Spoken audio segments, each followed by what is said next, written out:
Okay, I figured I'd take a video here to kind of help you through if you have any questions on how to operate anything.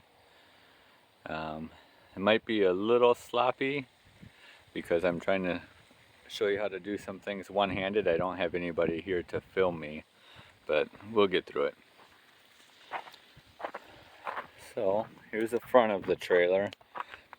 It does have the hooks on it for those weight distribution bars that I sent you the picture for.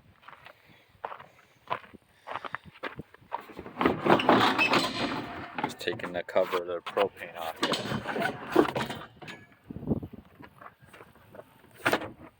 Sorry about shaking it all around there. So when you want to operate, you turn the propane valve on to whichever tank you want to use. You move this dial in either direction. Once I turn the tank on,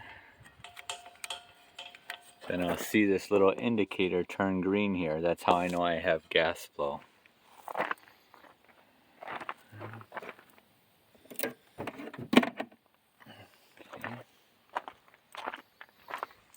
Walk around here. I'll also try to point out any flaws I can find for you because I know you're far away. In fact, maybe we'll do that first just so I don't miss anything, and then we'll come back through and show you how to operate everything. This side looks really good. Check out the tires for you. Tires also look good on this side. I'm trying to see if I can find a date stamp on them at all, but I don't see one.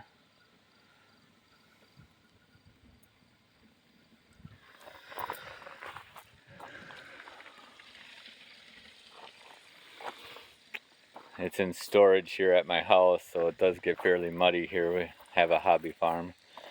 So the inside of the trailer is clean, but just the steps and the tires are pretty muddy.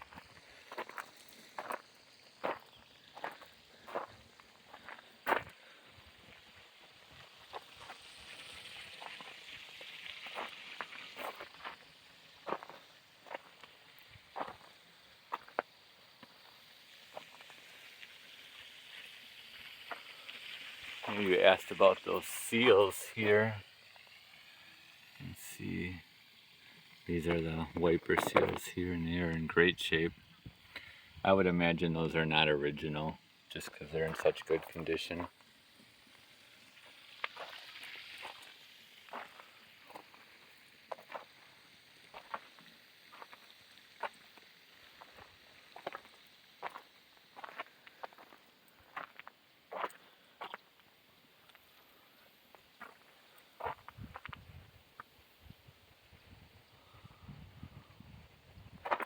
Couple little gouges here on the side.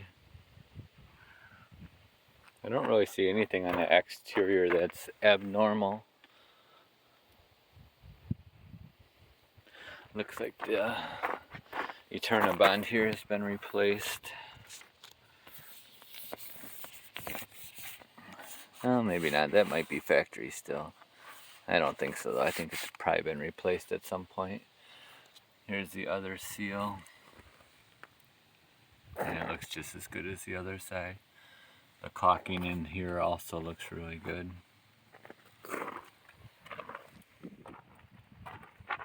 Try to get you underneath.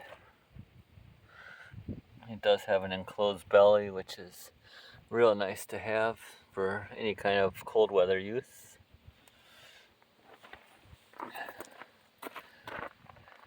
While we're here, this side here is where the park cable hookup is, the city water connection, and the 30 amp electrical connection. And underneath there is where the gray tank and holding tank are, and you can see the different valves for them.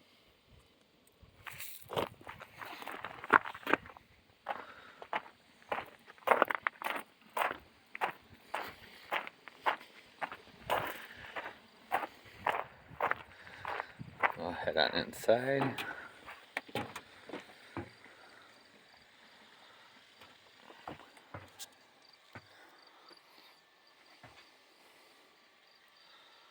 stereo, I see it's on. I haven't tested it yet. I'll probably do that here in a minute. I did check all the windows. They all are operational. However, this one blind on this side does not stay up.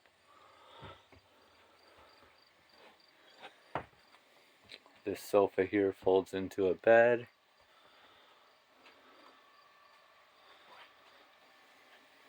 Double sink. Oven and stove top. Just set this out of the way so I can light this for you. When you want to go to light it, you can use a lighter, or if you have a little bit of time on your hands, you can spark that off. Usually it doesn't go so fast, but I must have had the propane on for too long there. And just turn the knobs off. And to light the oven, there's a thermocoupler on the bottom, but you do need a lighter. And you push this on, and it says push and hold while you're lighting that until the pilot remains lit. See, the fridge has auto or gas mode. Right now it's plugged in, so it's in gas, and it's nice and cool.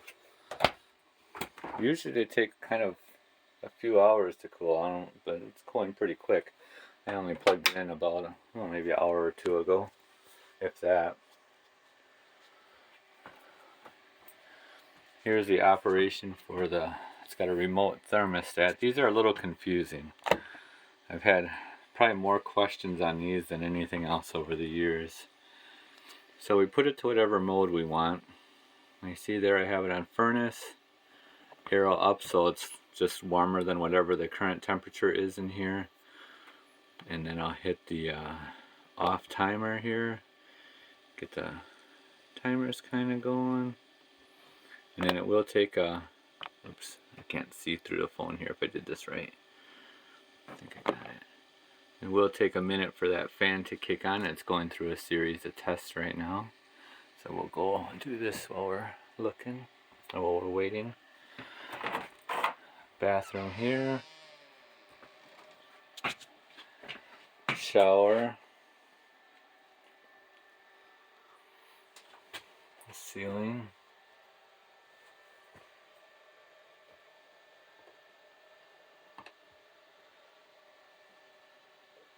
Sink, toilet,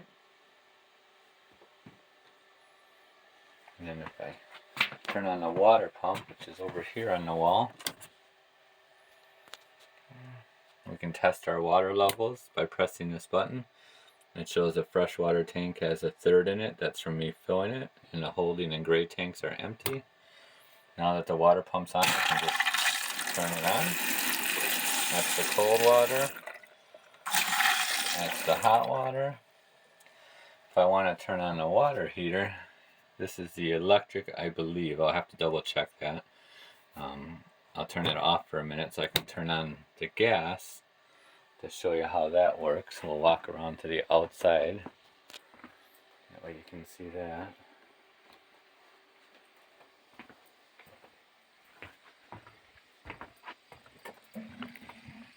I just heard it kick on. So you look inside there, you see the flame there? Over here, this is the freshwater intake if you're not going to be hooked up to a hose.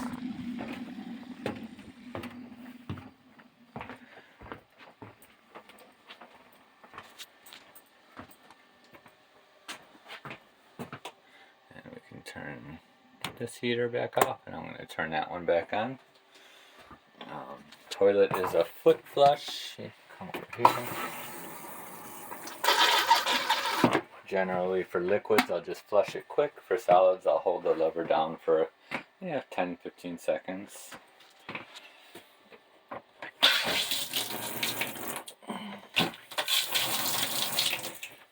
That's the hot cold water for the shower. It's not hot yet because I just turned the water heater on, but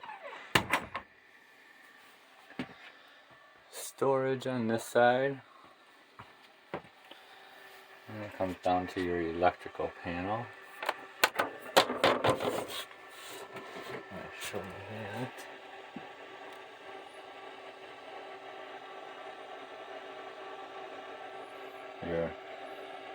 breakers are 120 volts, and all your 12 volt stuff is fuses.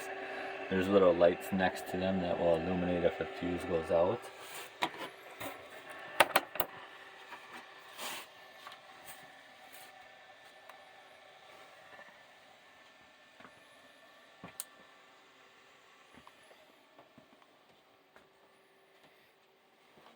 Through here.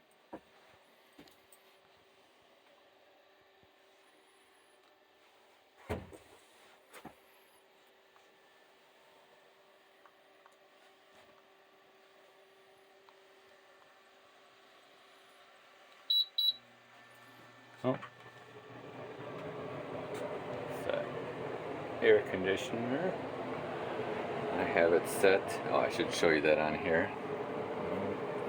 I have it set all the way down to 63.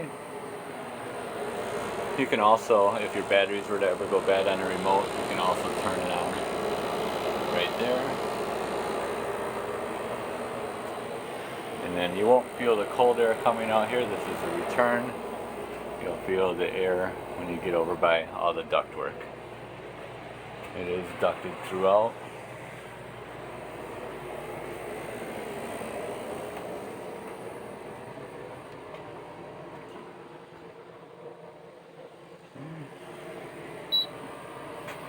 And we'll kind of cycle through here. Sorry, I'm not great with the camera here. Once you turn it off, it still will run for, I don't know how long it really is, probably, I'm just going to say 30 seconds. We'll see how long it takes. If you ever need it to go off quicker, you just hit the button there. It says emergency furnace on there. I don't think this actually has a heat pump in it, but if it does, that'd be a nice feature. Then it would actually blow heat from the ceiling as well. Otherwise, you just go to furnace on here, hit the off timer, and we'll set that. Oops. Oh, I gotta adjust the temperature. It might be too hot in here for actually to kick on, but we'll see.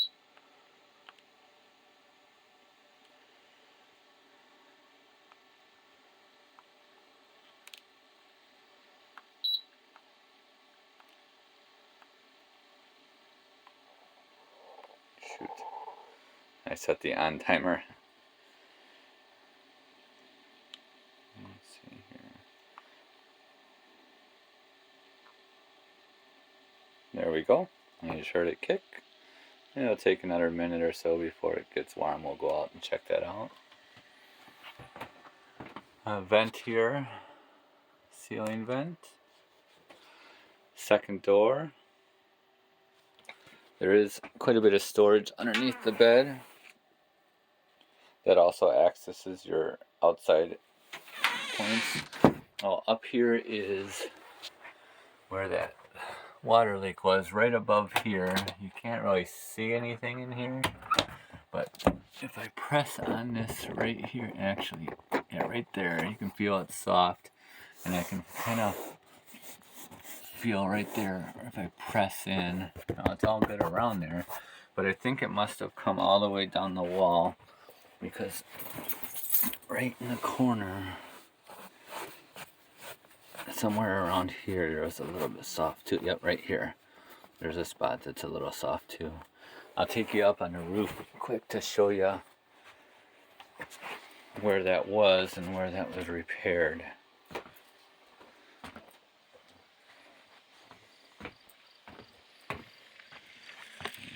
Gotta grab a ladder here. This might be tough to do with one hand.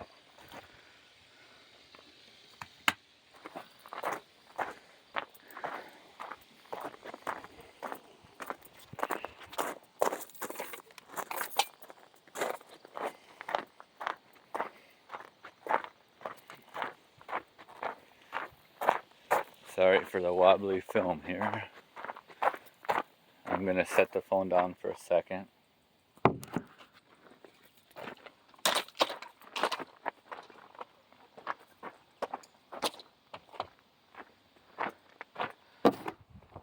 Alright. Going up.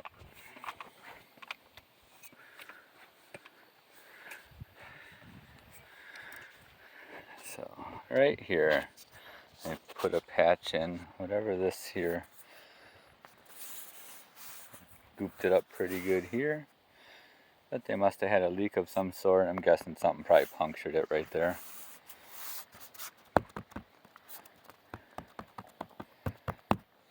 You'll want to make sure when you do your yearly sealing that you double check this area here, even though it does look like it's sufficient. You can see the rest of the roof looks really good. I'm going to try to zoom in here. It looks like when we looked over, it looks like a couple areas. That fresh white stuff, that's brand new, so I would say likely our guys probably put that on there. Anywhere they find any dry rot or cracks in the sealant, they'll go ahead and touch it up. Try to blow back out of there. And you can see on top of the slide out roof there.